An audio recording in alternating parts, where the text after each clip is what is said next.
When we think about the United Nations, then we think about exactly that. An organization, a political organization bringing the nations together. And that sounds like something commendable.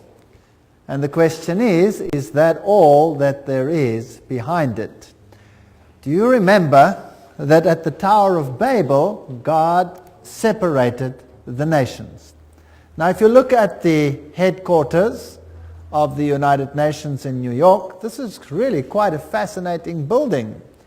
It is large, and the name United Nations was coined by United States President Franklin D. Roosevelt and was used in the Declaration by United Nations of January 1942 during the Second World War, when representatives of 26 nations pledged their governments to continue fighting together against what they called the Axis powers.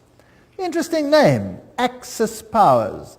Today there's another axis that is being fought, and that is known as the Axis of Evil. Have you heard of that? The forerunner of the United Nations was the League of Nations, and this was an organization in similar circumstances during the First World War and established in 1919 under the Treaty of Versailles to promote the international cooperation and to achieve peace and security. This comes straight from the UN webpage, so nothing strange about that. It's just plain history. Some more from that. In 1945, representatives of 50 countries met in San Francisco at the United Nations Conference on International Organizations, and they drew up a United Nations Charter. And those delegates deliberated on the basis of proposals worked out by representatives of China, Soviet Union, United Kingdom, United States at Dumbarton Oaks, United States in October 1944. It was signed on 26 June 1945. 50 countries. Poland was not represented and became one of the original 51 member states. So it officially came into existence on the 24th of October 1945, when the Charter was ratified by China, France, Soviet Union, United Kingdom, United States, and by a majority of the other signatories. And every 24th of October, they celebrate this founding of the United Nations. Now, let's have a look at this Charter of the United Nations. This is a very interesting piece of history. Well, Arthur Balfour, do you remember that name? We've used it before. Who was a member of Hort's Apostles? You remember Hort? This was the professor that helped to produce the Greek text that changed the emphasis of the Bible and removed many of the aspects of Jesus Christ's power and sovereignty from the Word of God.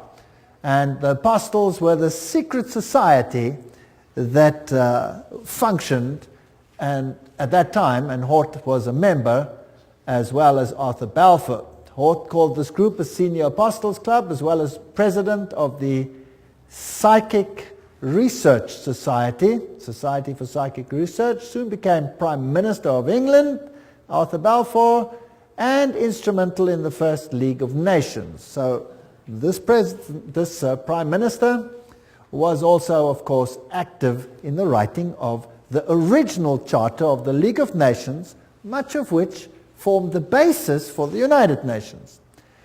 He not only headed the Society for Psychic Research, holding seances at his home, but he initiated a group called the Synthetic Society, whose goal was to create a one-world religion. That's a very interesting point of history. And he invited a certain Frederick Mayers of the Society of Psychic Research to join, and together they created the preamble of all religions, and it includes the dogma, departed spirits can communicate. Obviously, if you belong to such a society, then that is part of the situation.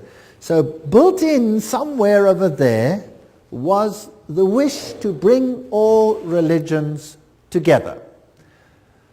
Now let's have a look at some of the historic figures of the United Nations. Alger Hiss, he became the acting Secretary General of the establishment of the United Nations. The April 16, 1945 issue of Time magazine called him one of the State Department's brighter young men. It was Hiss and Joseph E. Johnson who later became Secretary of the Bilderbergers. So here we have all the secret societies again, who wrote much of the United Nations Charter. So very high Freemasons, Bilderbergers, were responsible for this charter. Now we know what they believe. We've already had a lecture on that, and I would refer people back to that lecture. Patterning it after the Constitution of Russia and the Communist Manifesto. This is very interesting. So the Constitution of the USSR is almost identical to the Constitution of the United Nations, for those who did not know that. And there are all the references. Everything that I say is referenced. I'm just reading. So please, nobody get angry with me. Get angry if you want to with whoever set this thing up. I had nothing to do with it. Remember that I also pointed out in previous lectures who the responsible persons were for trying to bring all the nations together in a unitary government, and then behind the scenes another organizations to bring all the religions together. But this was not the primary or public domain. This was more the secret domain. Winston Churchill, he was the one who was also responsible, of course, after the war in setting up this whole organization. The creation of an authoritative world order is the ultimate aim towards which we must strive, and the United Nations formed part of that. Charles de Gaulle, who was also instrumental, nations must unite in a world government or perish. So the big figures involved had this philosophy. Then there is a man, I don't know how to pronounce his name, Descriere. The first official UN Secretary General was a high-ranking member of Norway's Social Democratic Party, which was, by the way, an offshoot of the Third Communist International. And then came a man, Dag Hammarskjöld. And he was the second Secretary General. He was a Swedish socialist. He openly pushed communist policy. And then came U Thant, the third Secretary General, and he was a Marxist. So here you can see how the philosophy in the beginning was programmed. Now, I would like you to understand that this is not a method to go anti-capitalist, because the United States was a signatory of this charter. So why would the United States actually sign something that was so obviously contrary to their own philosophy? Well, if you remember the Hegelian principle, where two opposing viewpoints are set into the world and neither of them is really the viewpoint you want to achieve, what you really want to achieve is a synthesis between the two. So what you see actually is you see socialists in the overriding capacity of Secretary Generals, although whether they have Marxist leanings or capitalist leanings at that level doesn't make any difference. The method is just to bring about a synthesis, which is the desired government of all of them. So out of this chaos, you eventually get whatever you want. Now, U Thant, he was, of course, one of the earliest Secretary Generals. He said, "World Federalists hold before us the vision of a unified mankind living in peace under a just world order. The heart of the program, a world under law, is realistic and attainable." Just to remind you of what we have said before. And of course, behind the scenes, always you have the papacy. As you can see in all of these lectures, the papacy always very heavily involved. Here is Pope Paul VI with Secretary General U Thant. Now this man was a Marxist.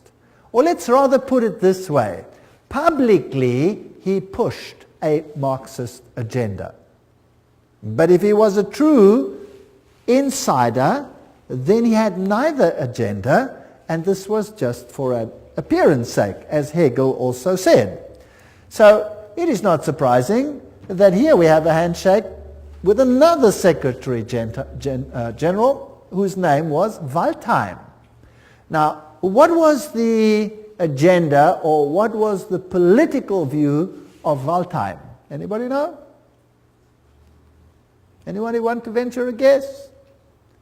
Became public knowledge, and there was a huge outcry as a result. He was a Nazi. Yes.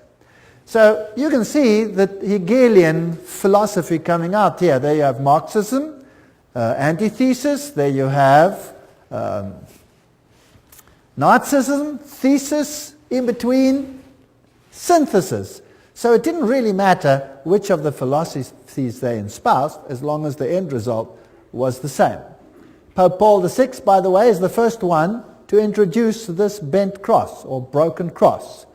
Let's read about what this means. Pope Paul VI wrote a papal encyclical that called on the nations to abandon sovereignty to form a world government.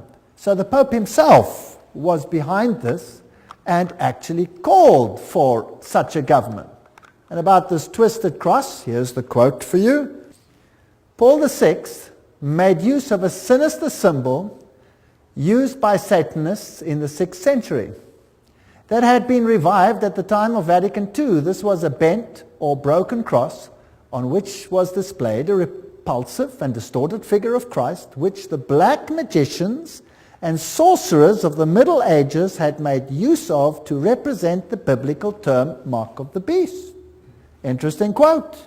Yet not only Paul VI, but his successor, the two John Pauls, carried that object and held it up to be revered by the crowds, who had not the slightest idea that it stood for Antichrist.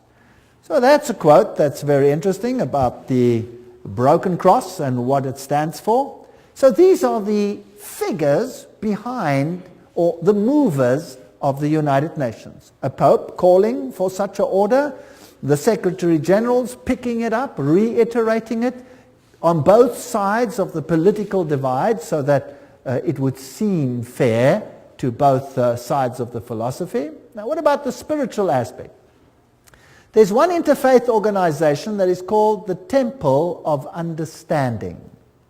And it has a newsletter which is called World Goodwill Newsletter. Now, we have to see what authority such an organization has, because there are many little organizations and they could just be, irritating little piddly little organizations. So who are these people who formed the Temple of Understanding with a newsletter, the World Goodwill Newsletter, an organization affiliated to the United Nations? It's always good to look at the founders. Well, founded by Juliet Hollister in 1960, the Temple of Understanding has one of its goals, the creation of a spiritual United Nations, in its work to promote understanding between religions on the basis of the oneness of the human family. Sounds good. The Temple has numbered among its members and supporters such influential world servers as U Thant himself. Well, there's the Secretary General. You can't go much higher than that. Eleanor Roosevelt. That's interesting. Thomas Merton, Jawaharlal Nehru, Anwar Sadat, Radhakrishnan, in addition to the main center of New York. So these are the top movers. So this is not some sort of little organization operating somewhere in the wings. This is a hub organization. And from where did they operate? Well, they were based at the Cathedral of St. John the Divine. That must be getting pretty boring by now, right? Always the same thing. The temple has active chapters in India, in the UK, representatives in Africa, Latin America, Asia, Middle East. This is a universal movement to bring all religions together. Now let's have a look at this interesting cathedral. There it is, the Cathedral of St. John the Divine. The cathedral is located at the 112th Street in Amsterdam Avenue, 1 block east of Broadway, the largest cathedral in the world. That's also interesting. The Cathedral Church of St. John the Divine in New York is the mother church of the Episcopal Diocese of New York and the seat of its bishop. Remember, that's where they had the female Christ and where they have the issue of ordaining homosexual bishops, and all kinds of interesting stuff happen at this episcopacy. Right, a little bit more history. Jim Garrison, president of the New Age Gorbachev Foundation, which was this foundation that was founded by Gorbachev in New York. He said, we are going to end up with the world government. It's inevitable. There's going to be conflict, coercion, and consensus. That's all part of what will be required as we give birth to the first global civilization. So that's the agenda that they have. Philip Jessup, a CFR member, World Court Justice, pretty high up people, writes, I agree that national sovereignty is the root of all evil. So nations will obviously have to relinquish their sovereignty to this organization without it appearing as if they're doing so. The Humanist Manifesto, 2 states, we deplore the division of mankind on nationalistic grounds. We have reached a turning point in human history where the best option to transcend the limits of national sovereignty and to be moved towards building a world community. That's Humanist Manifesto 1 and 2. These are the official documents. Now this is a very interesting man, Robert Mueller. He's the former Assistant Secretary General to the United Nations, but he is today the mover in the spiritual field within the United Nations. He's also called the prophet of hope of the United Nations.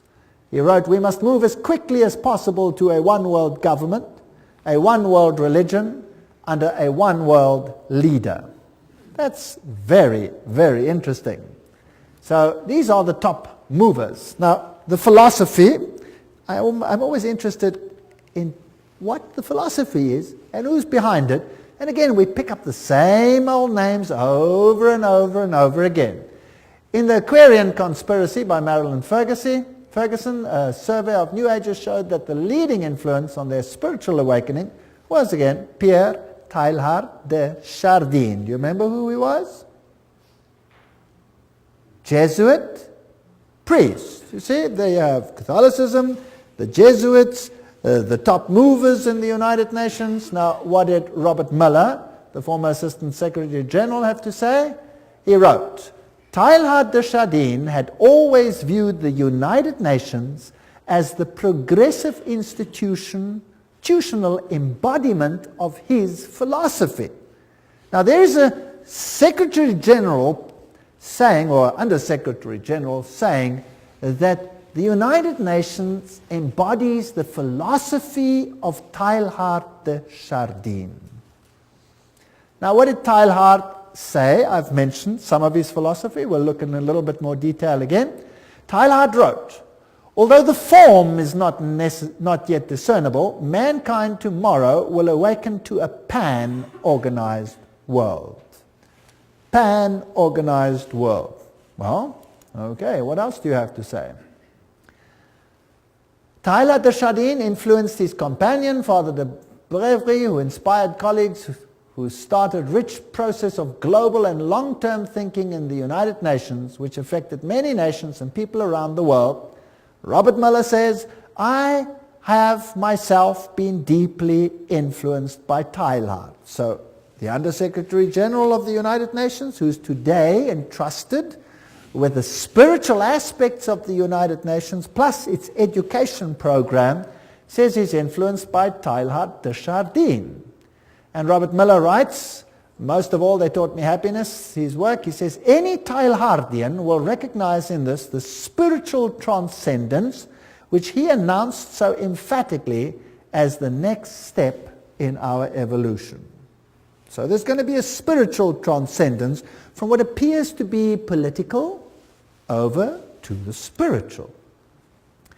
All right, we've already seen in a previous lecture that he was a French Jesuit priest, a eugenist, a Marxist, a pantheist, a evolutionist.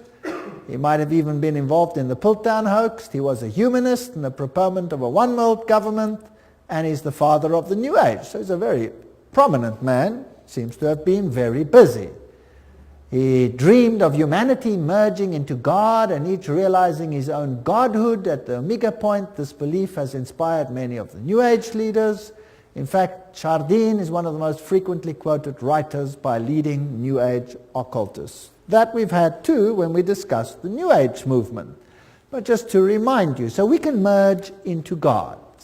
This is what the man looks like. This comes straight from the Jesuit web pages themselves, and they'll talk about his evolutionary synthesis, world of the mind and spirit, physical world with the world of mind and spirit, a union of those. And here are a few of his quotes. Just to go into a little bit of detail, this is the spirit of the philosophy of the United Nations. Interesting. It is a law of the universe that in all things there is prior existence. Before every form there is a prior but lesser evolved form. Each one of us is evolving towards Godhead. So we are all becoming God. Wonderful philosophy. What I'm proposing to do is to narrow that gap between pantheism and Christianity by bringing out what one might call the Christian soul of pantheism, or the pantheist aspect of Christianity. That's fascinating. So God is in everything. God is not a separate entity. We ourselves are God, or part of God. If you are a pantheist, that's what you believe. I can be saved only by becoming one with the universe. That's pantheism. It's also the philosophy of Buddhism. I believe the Messiah whom we await, whom we all without any doubt await, is the universal Christ, that is to say, the Christ of evolution. Right, that's Teilhard de Chardin's philosophy. Isn't that interesting? So, unfortunately, I cannot agree with one single iota of that philosophy. It's not biblical. In fact, it's blasphemous. A general convergence of religions upon a universal Christ who satisfied them all. That's what Teilhard de Chardin said, Christianity and evolution. This is his quote. His quote. So a convergence of religion that satisfies them all. And he saw the United Nations as the embodiment of this philosophy. That seems to me the only possible conversion of the world, and the only form in which a religion of the future can be conceived. That means everybody must come together. Now, how do you get all the religions to come together and to bury the hatchets and their differences? You create a pain of separation, chaos, that exceeds the pain of unity. Is that understandable? That's how you do it. That's Hegelian philosophy. That is Freemason philosophy. So today we're in the pain stage, and the next phase will be unity or inexplicable pain. That's the choice. And mankind will quite readily choose which one? The lesser pain, obviously, to survive. Now let's have a look at all these Secretary Generals and whether they are actually embodying this philosophy or not. This is Dag Hjalmar Agne Hammarskjöld. He was the Secretary General of the United Nations from 10 April 1953 to 1961. Then he met his death in a plane crash, and he was the fourth son of the Prime Minister of Sweden during the years of World War I. He was the first one. Now, what did he do in the United Nations? Well, one of the first things he did was to produce or create a prayer room. And there it is on the left-hand side. A stone in the middle of the room was placed to tell us we may see it as an altar, empty, not because there is no God, not because it is an altar to an unknown God, but because it is dedicated to the God whom man worships under many names and many forms. Very interesting. So there is this prayer room with only this stone altar, which is built to be shaped like a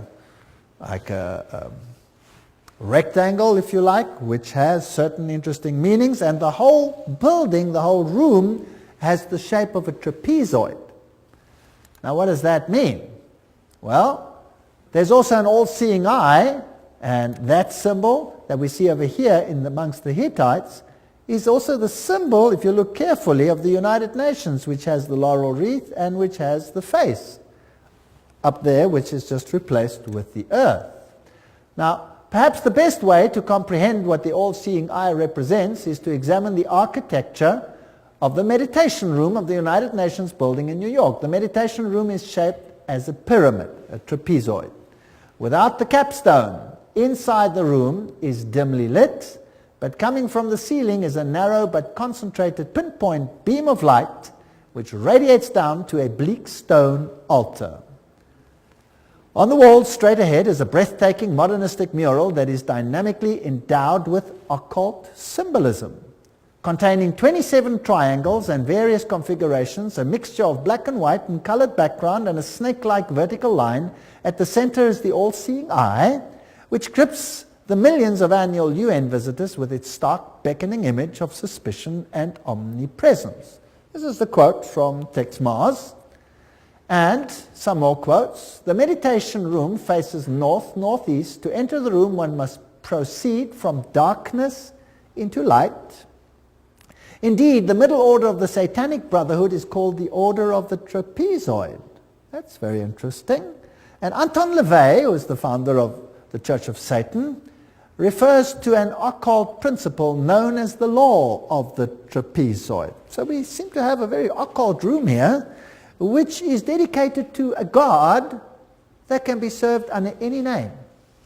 The one that I know has one name. One name. One could tell several moving stories, writes Robert Miller, the spiritual godfather, if you like, of the United Nations and the former Under-Secretary General. One could tell several moving stories of the spiritual transformation of the United Nations has caused to the point that this little speck on earth is becoming holy ground.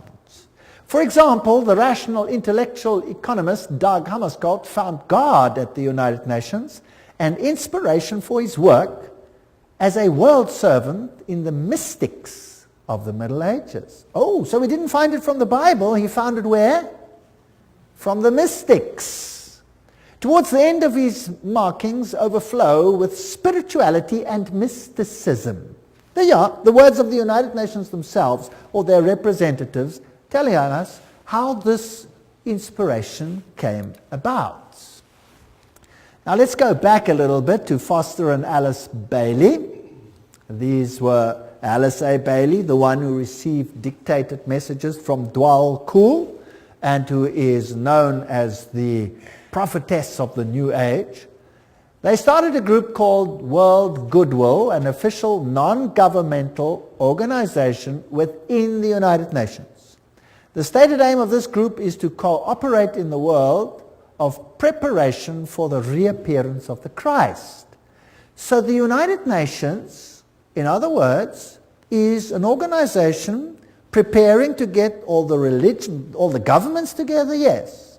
But that is just on a political level. The agenda behind it is to bring all the religions together and to prepare it for the coming of Christ.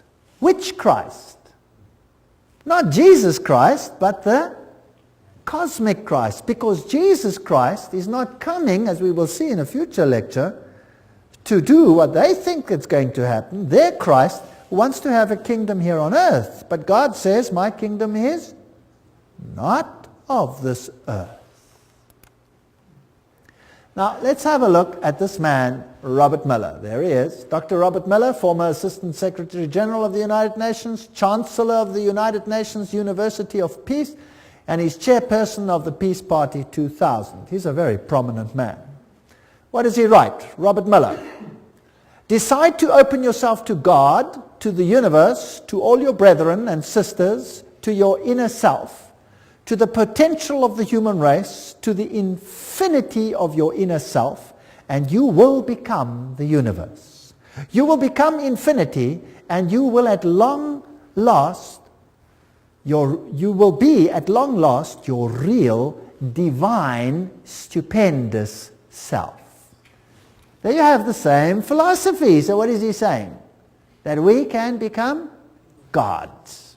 All right, so that is the mover and the shaker of the philosophy of the United Nations. Robert Miller writes in World Core Curriculum the following. Now this is stunning. The underlying philosophy upon which the Robert Muller School, now what is the Robert Muller School? We'll have to come to that. Robert Muller School is the education program for the entire world as will be enforced by the United Nations. That's scary. Let's read on. The underlying philosophy upon which the Robert Muller School is based will be found in the teachings set forth in the books of Alice A. Bailey. Hello? The books of Alice A. Bailey were published originally by Lucifer Publishing Company, which, because of all the flack, they changed to Lucis Trust. Isn't that correct? The school is now certified as a United Nations associated school providing education for international cooperation and peace. Okay, this is big business. So the philosophy is based on Luciferian channeled writings preparing for the coming of Lucifer.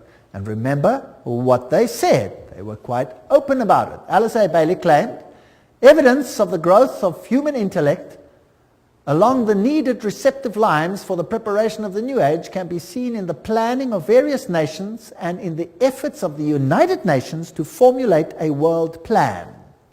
From the very start of this unfoldment, 3 occult factors have governed the development of all these plans. Now, can you see why I call the lecture the UN and the occult agenda? Because Alice A. Bailey says there were 3 occult plans, and Robert Muller says, yes, we follow the writings of Alice A. Bailey. She did not spell them out, but she did state, within the United Nations is a germ and seed of a great international and meditating reflective group. A group of thinking and informed men and women in whose hands lies the destiny of humanity. Ooh.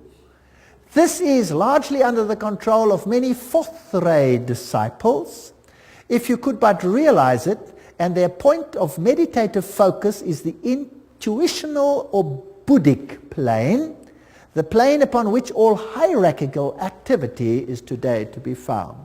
That's about as occult as you can get. What she is saying is that the inner core of the United Nations is controlled by people who are under the control of Lucifer. That's what she's saying. She's saying it's demonic. And it's out of her words, not mine. I'm just reading. That's what's such fun about all of this. Helena Petrovna Blavatsky, founder of Theosophy. She was the forerunner, of course, of the Bailey books.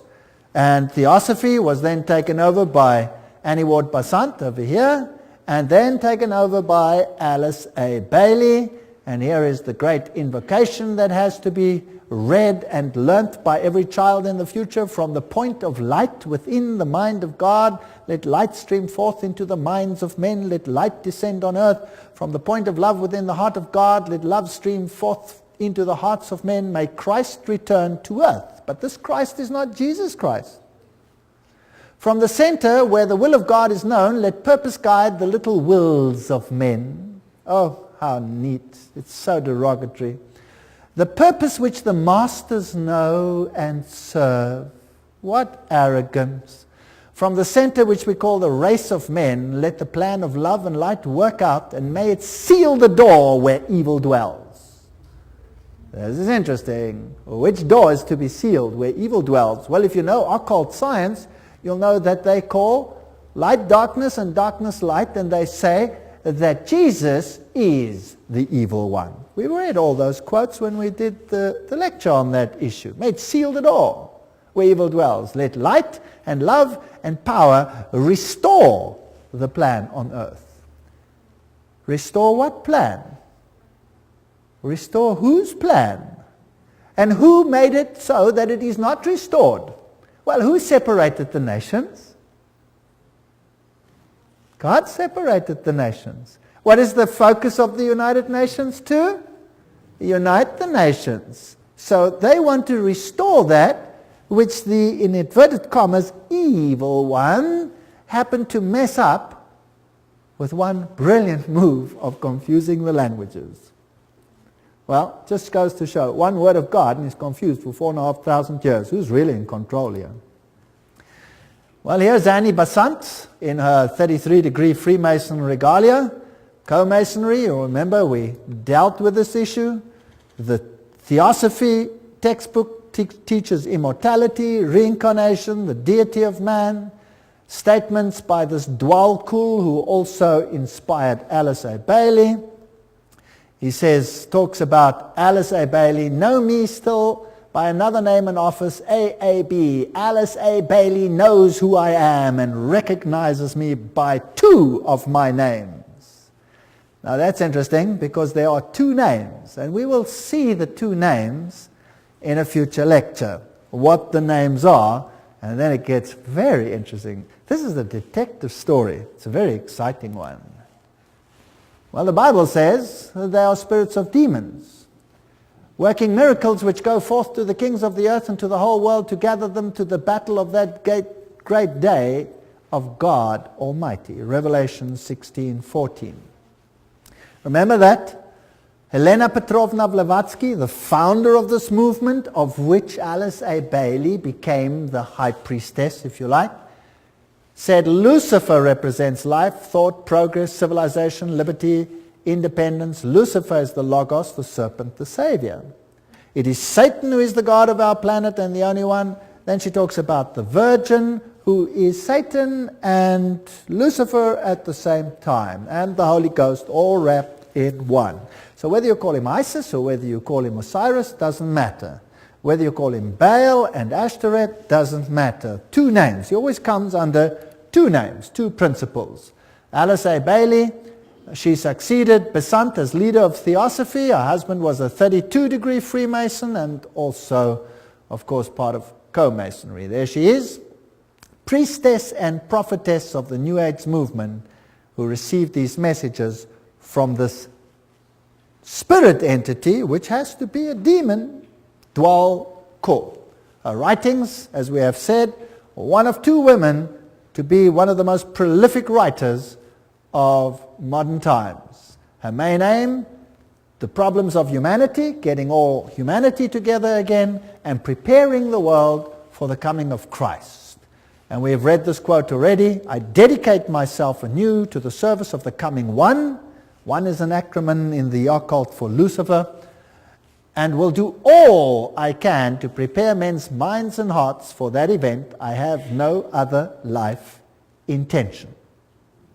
She writes, the Tibetan, this is now this Razboiul, has asked me to make clear that when he is speaking of the Christ, he's referring to his official name as head of the hierarchy. The Christ works for all men irrespective of their faith. He does not belong to the Christian world any more than to the Buddhist or Mohammedan or any other faith. There is no need for any man to join the Christian church in order to be affiliated with Christ. So obviously it's not Christianity. The requirements are to love your fellow men, lead a disciplined life, recognize the divinity in all faiths and all beings, and rule your daily life with love. Love, love, love, love, love, until it drips. That's the modern gospel.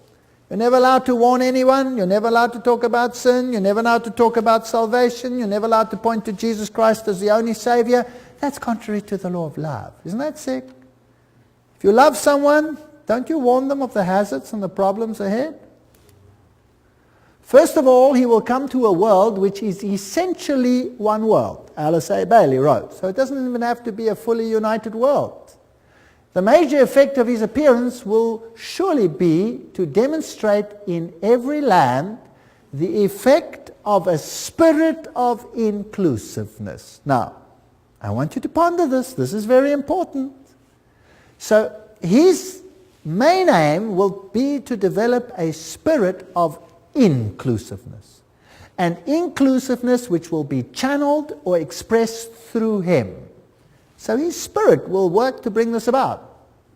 All who seek right human relations will be gathered automatically to him. So not all who seek Jesus Christ, no, all who seek right human relations. Can you see the emphasis to mankind again? All who seek these will automatically be gathered to him, whether they are in one of the great world religions or not. So we need a spirit of inclusiveness. But let's continue. All who see no true or basic difference between religion and religion, or between man and man, or nation and nation will rally around him. Have you got that? So if I see no difference between Christianity and Buddhism, and I see no difference between Hinduism and Christianity, I will rally around him. If I see no difference between the nations, I will rally around him. Now, those who embody the spirit of exclusiveness and separateness will stand automatically and equally revealed, and all men will know them for what they are. Ooh, nice. What does the Bible say on this issue? The Bible says, come out and be separate. The Bible asks for a spirit of separateness. The United Nations, by its very nature, has no option but to ask for a spirit of inclusiveness. But now, what if the high movers behind the scenes are actually occultists and Luciferians? Wouldn't that be kind of scary?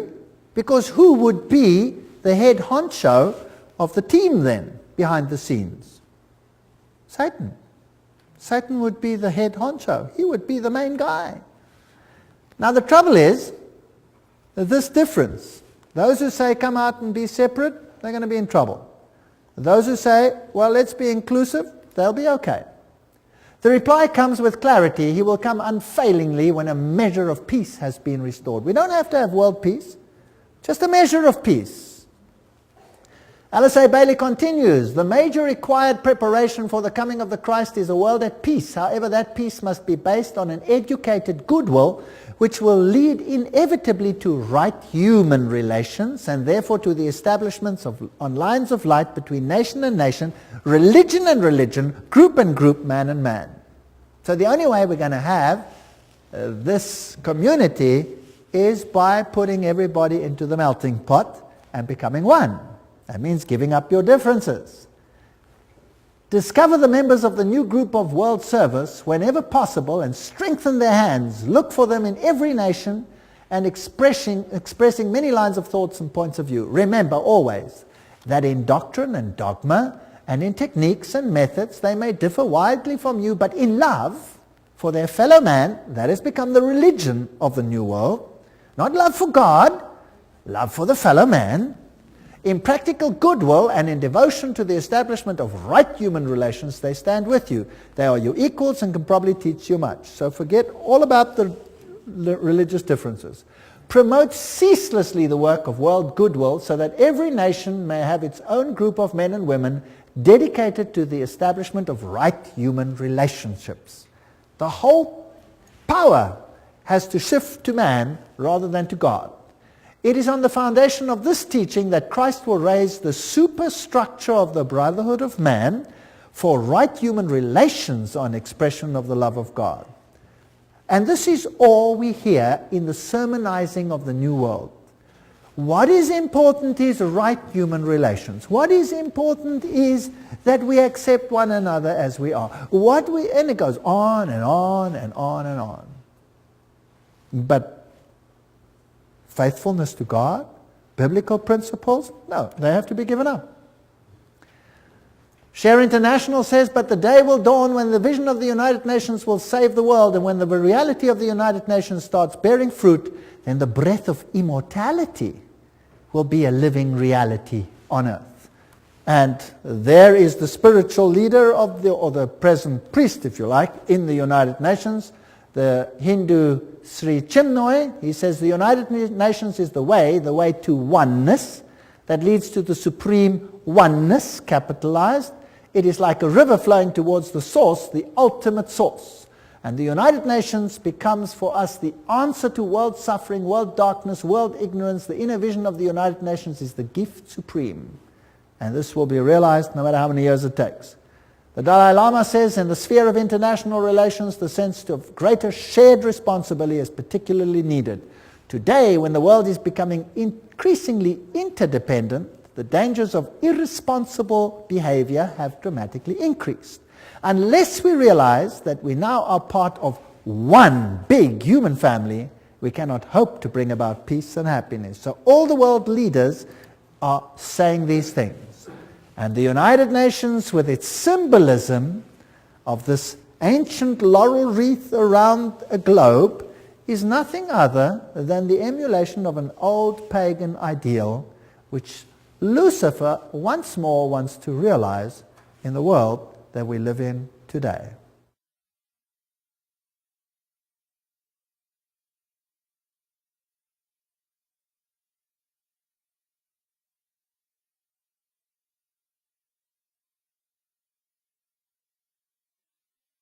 As we have seen, the symbol of the United Nations is very similar to the old Hittite symbol, where you had in the center the face of the sun god, and now you just have a web, if you like, a spider's web, which is the symbol of Lucifer, and the encompassing earth. And of course, the laurel wreath was a symbol of all the ancient deities. So we find all for one, all together now, we are the world, was the 50th celebration of the United Nations. The New Age agenda was to merge God and nature. That's what Teilhard de Chardin, the father of the philosophy of the UN, said. We must become pantheistic, eradicate male-female distinction, world peace, nuclear disarmament, one world government, one world religion. The organizations leading up to this, the United Nations, of course, Council of Foreign Relations, Trilateral Commission, Bilderbergers, Gorbachev Foundation, and the Club of Rome. And they've already put up a constitution which is known as the Constitution for the Federation of Earth. So we already have a world constitution. Now, obviously, if you want to bring about a situation like that, you have to influence the education of the world, so that the mindset and the thinking of people is changed. So education is a very important point. This comes straight from their own web pages. Wow, you cannot say this is hearsay. It comes straight from them, uknow.org. The world will not change and find peace if there is not a new education. U Thant, former Secretary General of the United Nations. We need a new education. The old one's no good. The former director of the World Health Organization, Dr. Brock Chisholm, of course that's also a United Nations organization, says, to achieve world government it is necessary to remove from the minds of men their individualism. That's kind of scary, don't you think? Loyalty to family traditions. Oh, that's even worse. National patriotism and religion's dogmas. Now these are the movers of the United Nations. Your individualism must go, you must become a number.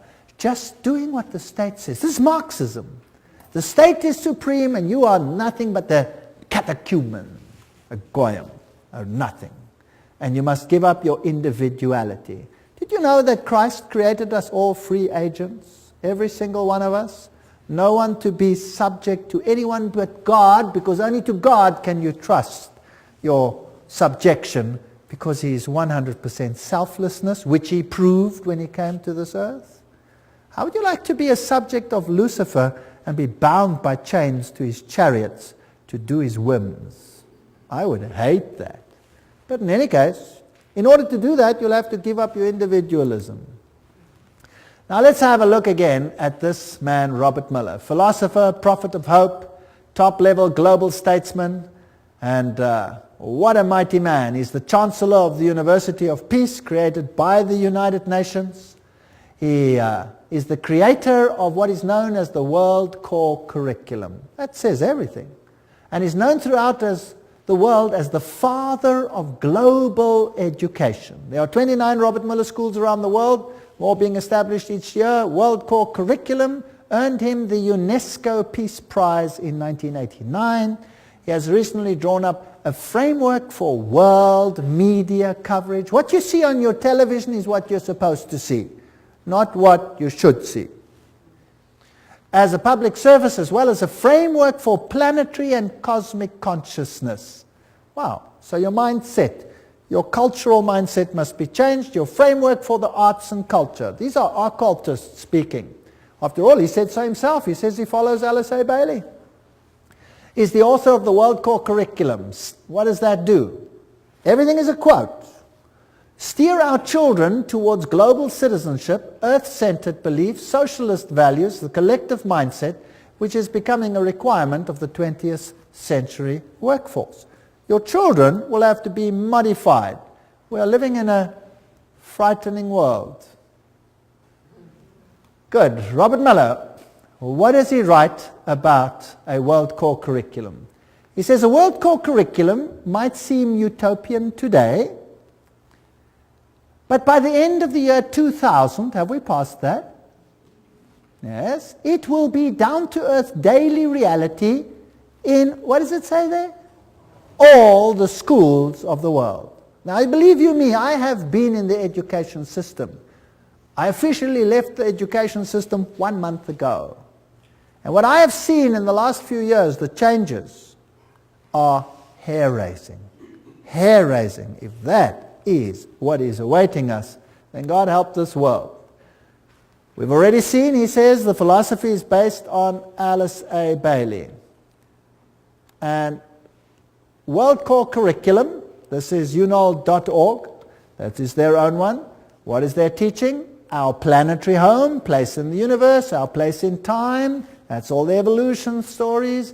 The family of humanity, that's global humanity, the miracle of individual life, and the coordinating centers of the world, where they all are, the Robert Mueller Schools International. What do they teach?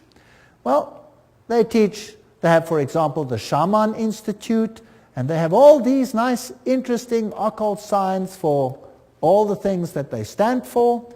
Eleusis, the all-seeing eyes, humanistic psychology.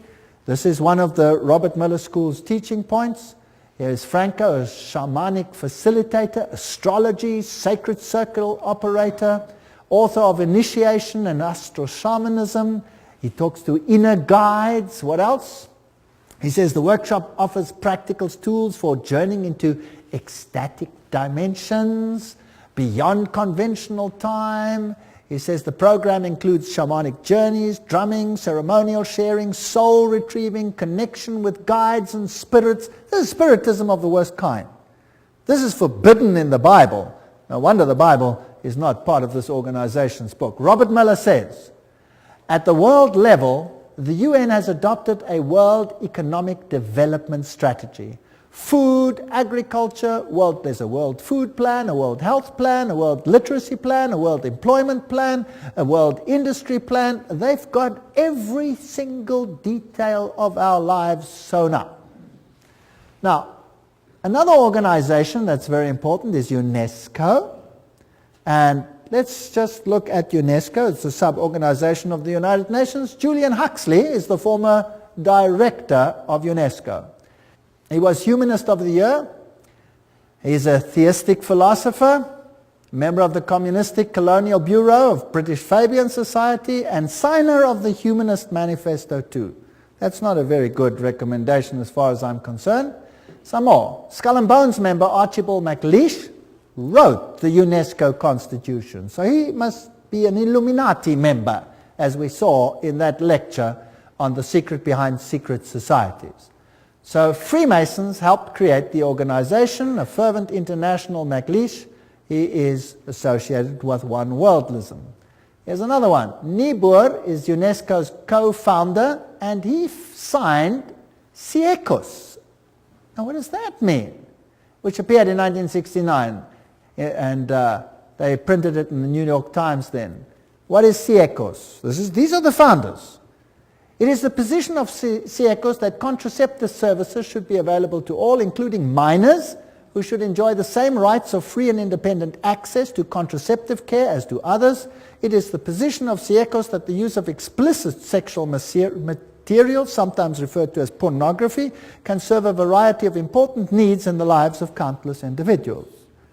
These are nice people up there in the United Nations. No wonder now it is forced curriculum at even junior schools to have explicit sexual details explained, all in the names of preventing sexual diseases, with the most strange and lewd acts which have to be performed. In fact, our universities are granting honorary doctorates to those who are the most perverse on the stage. Yes. Huxley, who was the initial chairman, in its educational program can stress the ultimate need for world political unity, familiarize all people with the implications of transfer of full sovereignty, and etc., etc. So these people are all birds of a feather. UNESCO explains, if UNESCO is attacked on the grounds that it is helping to prepare the world's people for world government, then it is an error to burst forth with apologetic statements and denials. Let us face it, the job of UNESCO is to help create and promote the elements of world citizenship. When faced with such a charge, let us by all means affirm it from the housetops. That's what UNESCO says itself. So they're not denying anything. Under Huxley's guidance, they prepared a guidebook for teachers. Now, I would like the parents to take a note. Everybody with little children, or have children with little children, take note. What is the United Nations Guidebook for Teachers? It says, reminds them that the destruction of a child's love of country and patriotism is the first step in educating that child for world citizenship. Now let's have a look at what the guidebook contains. Volume 5, page, on the opening page. In the classroom with children under 13 years of age, before the child enters school, his mind has already been profoundly marked, often injuriously by earlier influences, first gained, however dimly, in the home. Oh, that's interesting. So this must be changed.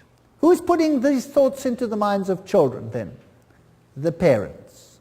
That must be changed. So UNESCO's aim is to change the mindset of your children, to turn it against any values that the parents might instill in the mind of that child. Isn't that breaking the fifth commandment, yes or no? Honor your father and your mother that you may have a long life. Isn't this breaking the fifth commandment? I think it is. On page 8, the teacher is told, the kindergarten or infant school has a significant part to play in the child's education.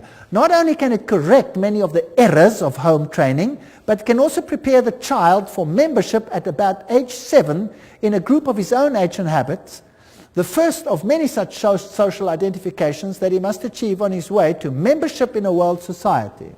Aha, the kindergarten. So now, the governments of the world are saying, you must send your kids to school earlier. Did you know that? That the governments are beginning to say that? And England now passed a rule when? This year. This very year. Guess when kids go to school from this year onwards in England? Age 3. Yes, age 3. You have to send them to preschool. That's nice. And the mothers love it because they don't have to take care of the kids. But who's controlling the mindset of the kids? And who's behind it? Occultists.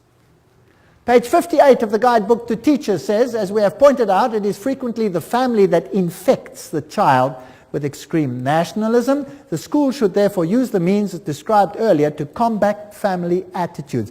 Now, nationalism is not their ultimate game. What is their real game? Religion. Religion.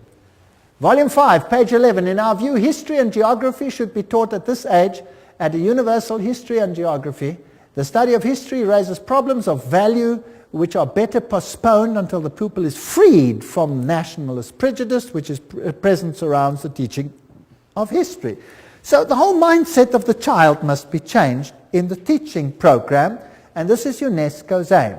Not a very, well, noble aim, I don't think, because the authority of religion and parents, especially Christian religion, will be undermined. Now another organization comes in, this is called the Finhorn Organization, and they promote ecological health and prosperity. Have you heard much about ecology in the world today? Yes. Now again, we have to find the links. You always have to do some detective work. Because Francis, this is Francis of Assisi, connected with nature, Pope John Paul II named him the patron saint of ecology. Now, St. Francis was the roommate of Ignatius Loyola, the Jesuit founder, just for interest's sake. It is on St. Francis Day that thousands of people flock to St. John the Divine, oh, how boring, Cathedral for the blessing of the beasts. Also, occultist Robert Miller, that's now the Under-Secretary General of the United Nations, former one, informs us that Francis has been declared patron saint of the United Nations. The Pope does it, United Nations follows. Who's really in control? The Pope. And there he is. If you want to, you can pray to him. If you don't want to, you can ignore it. The UN Secretary General U Thant formed the organization Planetary Citizens with New Age activist Donald Keyes. Now we're getting the links. There's the top man of the United Nations with Donald Keyes. Planetary Citizen is now a global government organization within the UN specifically devoted to preparing people for the coming of a new culture. Now let's go on with Donald Keyes. He's together with U Thant. Donald Keyes has been actively involved in Finhorn. Have you got the link? United Nations, Secretary General U Thant, Donald Keyes, Finhorn. In Scotland and writes regularly for its magazine One Earth. Keyes wrote, "The New Age groups are focusing on entering a new stage, a world-related stage. They are becoming mature enough to begin to shoulder some of the load of humanity's burdens. The spread of New Age values as unifying yeast in the human loaf may be the critical ingredient for successful emergence from the 1980s onwards." Now let's see what Finhorn is all about. Here we go. Their logo is the flame of Lucifer. They use occult symbols. They use the lotus flower. They talk about divinely ordinary, divinely human. So what are they saying? We're God, and God spoke to me. Now who's that God that speaks to them? Well, let's ask their spokesman. This is David Spangler. There's one of his books, Parent as Mystic, Mystic as Parent. So this is what your education is going to do to your kids. Do you know that? David Spangler, co-director, spokesperson for Finhorn community in northern Scotland. That's what it looks like today. Let's see what he says. He writes in the Reflections of Christ, "The true light of Lucifer cannot be seen through sorrow, through darkness, through the rejection. The true light of this great being can only be recognized when one's own eyes can see with the light of the Christ, the light of the inner sun. Lucifer works within each one of us to bring us to wholeness. And as we move into the new age, which is the age of man's wholeness," they love that word, wholeness, "each of us in some way is brought to the point which are termed Luciferic initiation. The particular doorway through which the individual must pass if he is to come fully into the presence of his light and wholeness, Lucifer comes to give us the final gift of wholeness." So who are these people actually worshipping? Lucifer, directly. Lucifer prepares man in all ways for the experience of Christhood. Oh, we become Christ. And Christ prepares man for the experience of God. But the light that reveals to us the presence of the Christ, the light that reveals to us the path of Christ comes from Lucifer. He is the light giver. He is aptly named the morning star because it is his light that heralds for man the dawn of a greater consciousness. David Spangler. There he says it, straight out. David Spangler writes, "We can take all the scriptures and all the teachings and all the tablets and all the laws and all the marshmallows and have a jolly good bonfire and marshmallow roast because that is all they are worth." Okay. I don't think they like the Bible very much or the law of God. These are the movers and shakers of the United Nations. They're waiting for a new economic order. Well, I'm not going to go into those details. We affirm that the economy of all nations is a seamless web. They want to join it together, and a new international economic order. That's World Goodwill Commentary, all there by itself. "We, the members of the United Nations, solemnly proclaim our united determination to work urgently for the establishment of a new economic international order. The whole world is going to be controlled at every single level by these people. A complete change in the world's financial and economic order is imperative." Benjamin Cream, spokesman for Maitreya. So, UN General Assembly says new international economic order. And so we have all these strange happenings.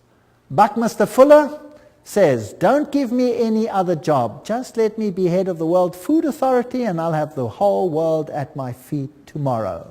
They're going to use food to create enough tension to make everyone accept this. Benjamin Cream also wrote, "The industrialists, economists, administrators of great experience and achievement who with a hierarchy," that's a bunch of demons by the way, have worked out plans and blueprints which will solve the redistribution problems of the world when the political will is there to implement them. So that means when they start stealing from those who have and give it to all the others. Maitreya himself, this New Age Christ. The UN is the major hope of the world. In its interrelationships we can see democracy writ large, the symbol for the expression of God's will that men call goodwill. With the advent of the Christ, this goodwill will bring all men and all nations into correct relationships and create the necessary circumstances for the expression of that synthesis which will be the outstanding keynote of the coming civilization. In this vast enterprise, the UN will play a major role. Remember Revelation 17?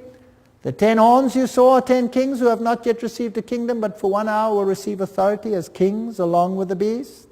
They have one purpose, to give their power and authority to the beast, and they will make war against the Lamb. 10 regions, according to Gary H. Carr, the Club of Rome divided the world into and wrote the new constitution. And we have this new civilization, and it was held at the Fairmont Hotel, Masonic Auditorium in San Francisco. Conference document says, we are experiencing the birth of a first global civilization, a historic, timely global initiative, 1995. And there it was, and they were ready for it. CIA, NATO, MI5, CRI, all of these have occult symbols in them, which we don't have to go into details. The Trilateral Commission, the 666, the 666 is in the Federal Reserve. SSS, that was the original 6th letter of the Greek alphabet. F is the 6th letter of our alphabet. This all spells 666. Now, what about these world religions? Now, this is the crux of the matter. And if we can concentrate on this issue tonight, this will be the hub of what is going to happen. Was it not inevitable that the UN would sooner or later also acquire a spiritual dimension? That's what Robert Miller says, the big man behind world education, world media, University of Peace, all of these things. Robert Miller writes, there's a famous poster which shows Christ knocking at the tall United Nations building, wanting to enter it. I often visualize in my mind another even more accurate painting, that of the United Nations, which would be the body of Christ. Interesting. Doesn't Christ say, my kingdom is not of this world? So this is another kingdom, and this Christ is definitely not Jesus Christ. He then refers to Pope John Paul said that we are stone cutters and artisans of a cathedral which we might never see in its finished beauty. This is Masonic language that Pope John Paul II is talking about. The tapestry of its work encompasses the total condition of humankind on this planet. All this is part of one of the most prodigious pages of evolution. It will require the detachment and objectivity of future historians to appraise fully what happened in the last third of our century and to understand the real significance of what the United Nations was. No human force will ever be able to destroy the United Nations. Very interesting. For the United Nations is not a mere building or a mere idea. It is not a man-made creation. This is Robert Miller speaking, former Under-Secretary General of the United Nations. If it wasn't man-made, then who made it? Who made it if man didn't make it? Well, they told us who the leader is in so many words. Who is he? Lucifer. Okay. The United Nations is the vision light of the absolute supreme Masonic signal language, which is slowly, steadily, and unerringly illuminating, you know the buzzwords by now, the ignorance, the night of our human life. The divine success and supreme progress of the United Nations is bound to become a reality. At his choice hour, the absolute supreme will ring his own victory bell here on earth through the loving and serving heart of the United Nations. Wow, this is a bomber. He's going to ring his victory bell. Thank you, Robert Miller. What else do you have to say on the issue? Decide to open yourself to the potential of the human race, to the infinity of your inner self, and you will become the universe at long last, your real divine self. That really puts it all in the picture. I'm more and more drawn to some of the very simple but extremely important teachings of the Christ and of all the great prophets and visionaries. I'm increasingly convinced that what they foresaw is the beginning to become a reality on the planet, and that humanity is transcending or metamorphosing itself into what those great dreamers and visionaries and prophets envisioned. We're changing. We're going to undergo a change. The world's major religions in the end all want the same thing. Do they? Even though they were born in different places, different circumstances, what the world needs today is a convergence of the different religions in the search and definition of the cosmic and divine laws which ought to regulate the behavior on this planet. Worldwide, spiritual ecumenism, expressed in new forms of religious cooperation institutions, would probably be closest to the heart of the resurrected Christ. Thank you. Very interesting. Peace will be impossible, Robert Muller speaking, without the taming of fundamentalism. Through a united religion that professes faithfulness only to the global spirituality and the health of the planet. So fundamentalism has to be tamed. Let's start with Islam. Where do you think they will end? Certainly with Christianity. The New World religion must be based on those truths which have stood the test of the ages. They are steadily taking shape in human thinking, and for them the United Nations fights. My great personal dream, writes Robert Muller, is to get a tremendous alliance between all the major religions and the United Nations. Well, this is fascinating stuff. There will not be any dissociation between the universal church and the sacred lodge of all true Masons and the inner circle of the esoteric society. That said Alice A. Bailey. Robert Muller says that's their philosophy. So there you have it. Freemasonry, Luciferianism. This is the kingdom on earth. June 1995, an Interfaith Summit conference was held in San Francisco for the purpose of uniting the world's religions into a global organization, the United Religions Organizations, called UR. It will be an international, interreligious organization modeled after and affiliated with the United Nations.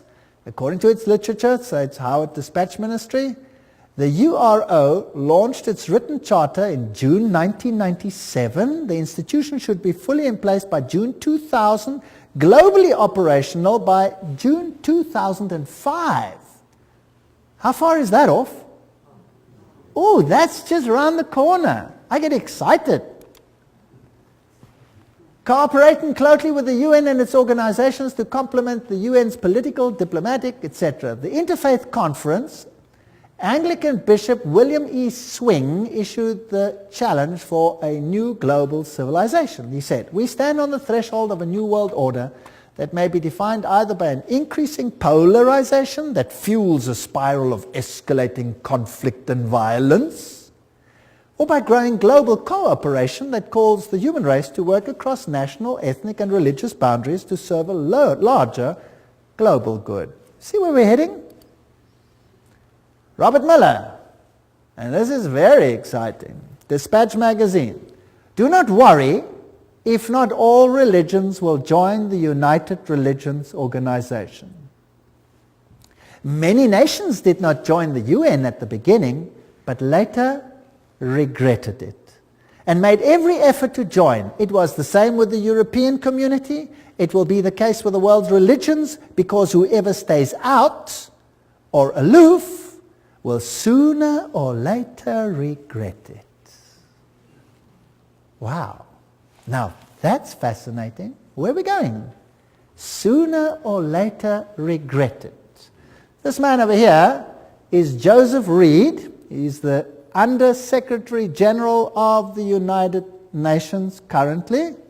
And here he's speaking at a huge convention of Seventh-day Adventists. And he's going to tell them exactly who is going to be in control. Let's listen to him. I make this appeal because the United Nations is also your organization, our world organization, your United Nations. Delegates, please remember, the United Nations is the only machinery we have for collective cooperation among all nations. It is the only worldwide institution for furthering development. The United Nations is the only universal mechanism for protecting human rights. The United Nations is the only shared framework for strengthening international law. Delegates, the United Nations is not one of the luxuries of international life. The work of the United Nations is of vital importance for the betterment of life on our planet. That's very fascinating. The United Nations is also your organization. It is the only body for this, that, and the other. Now that's not the speech he wrote. He read it for Kofi Annan, the Secretary General of the United Nations. Now, I have a problem. I don't want to be part of a Luciferian organization. I certainly don't want to be. That's just me, personally. The mystical tradition in the mainline denominations easily interact with those of the heathen religions of the world. Meditation practices, visualization techniques, breathing exercises are now being used to tap into spiritual realm, and such religious leaders as the Pope and the Dalai Lama are very much on the same plane. Discernment Newsletter, 1996. A religion to fit everyone. Goals of this one world religion, world goodwill, remember this is all UN-affiliated organizations, founded by the very highest level of people. The churches and the world religions should indicate the unity within all facets of truth, which will provide a universal platform, one to which all men everywhere could give allegiance. Such a platform should include the truth that all men are divine. Thank you. Can we do that? Yes or no? I hope not. The truth that evolution governs the growth of the human being. I don't believe in that either. Each individual is a god. All men are divine, and the belief in evolution, the fact of immortality and of eternal persistence, reincarnation, arising from man's essential divinity. The Bible clearly teaches us that there is no such thing as reincarnation, for it is appointed unto men once to die. These are all taken from direct quotes.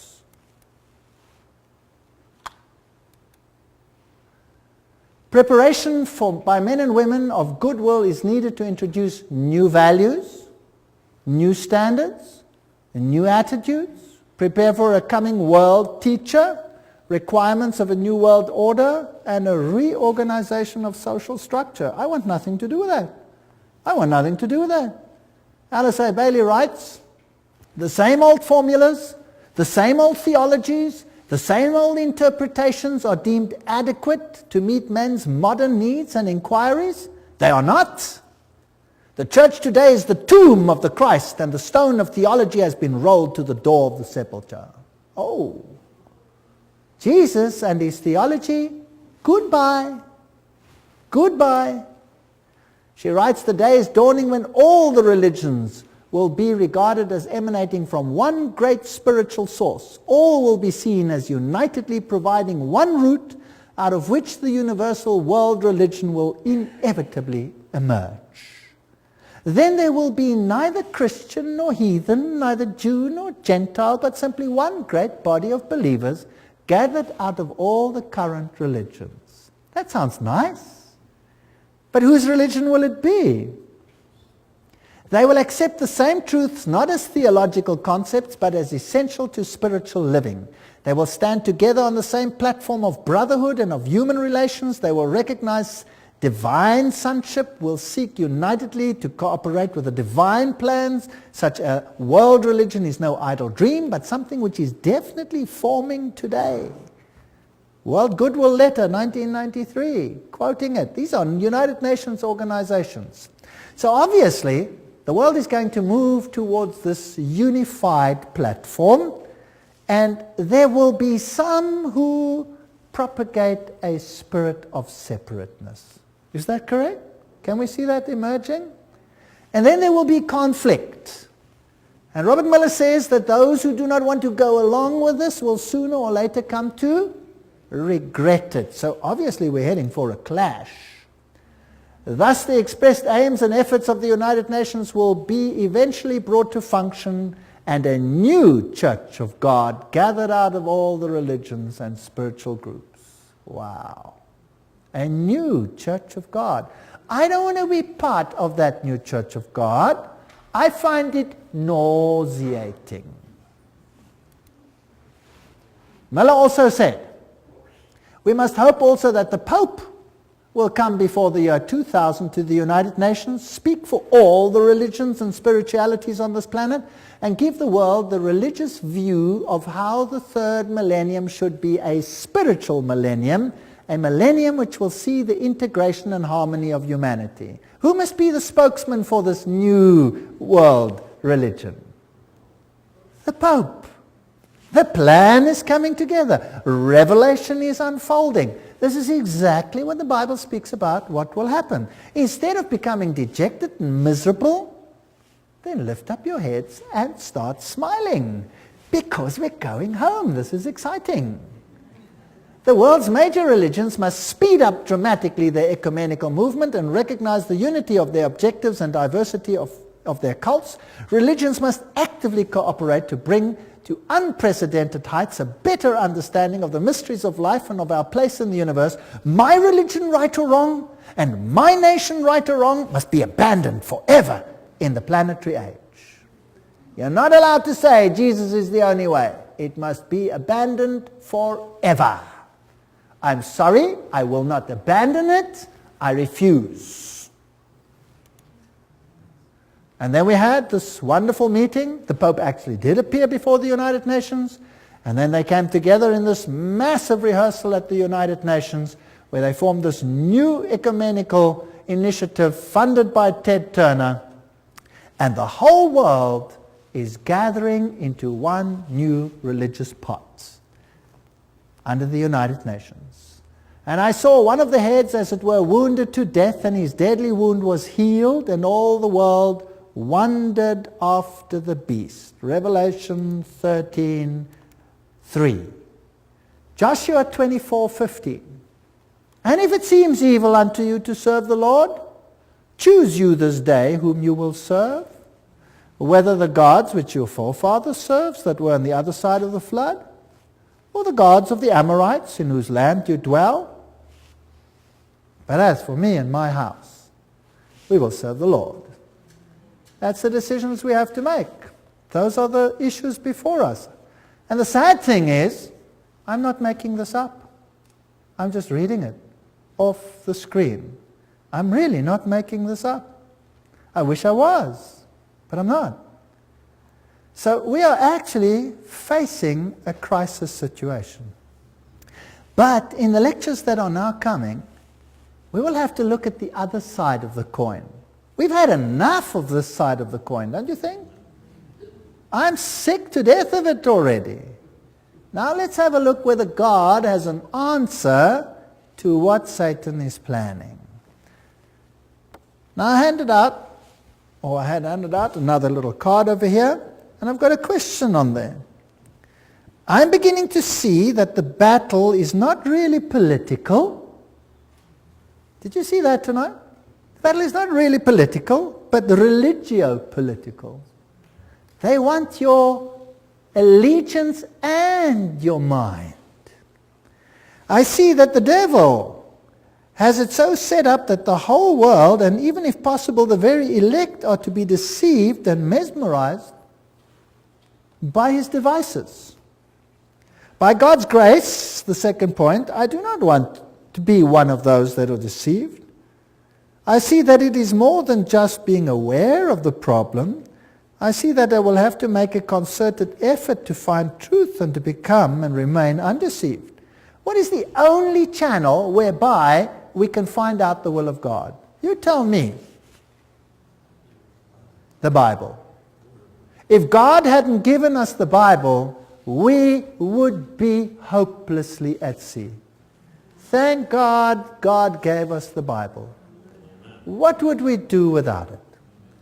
I wouldn't know where we're going. It would all seem logical. It would all seem okay. Everybody would be happy to climb onto this bandwagon, right or wrong. I want to know how Jesus will be victor in this controversy. All we've seen is Satan build up his kingdom. And that's exactly what the book of Revelation is about. I'm interested in learning more and to plan to attend the next lectures, because this is where the counter plan of God will start to be discussed. We're now going to go back to the Bible and we're going to find out what God has in store for us. But if I could just be so daring as to ask, just show me your hands if you want to. Who sees that Jesus is being eradicated from the world plan? Who sees it? Wow, so there's a total onslaught on Jesus Christ. And we are just caught in the battle. Isn't that right? We're just caught in the battle. So what hope have we got of changing the status quo? None. None. If you think you can change this, forget it. We have no hope. Who is our only hope? Jesus Christ. He is our only hope. Without him, we are nothing. And that's why I can stand here today, because I know there's nothing I can do, but he can do something. He's even made it possible for me to stand here and speak to you. Isn't that great? All things are possible. Do you know that I've given these lectures in a Masonic hall? Yes. All things are possible. Absolutely amazing.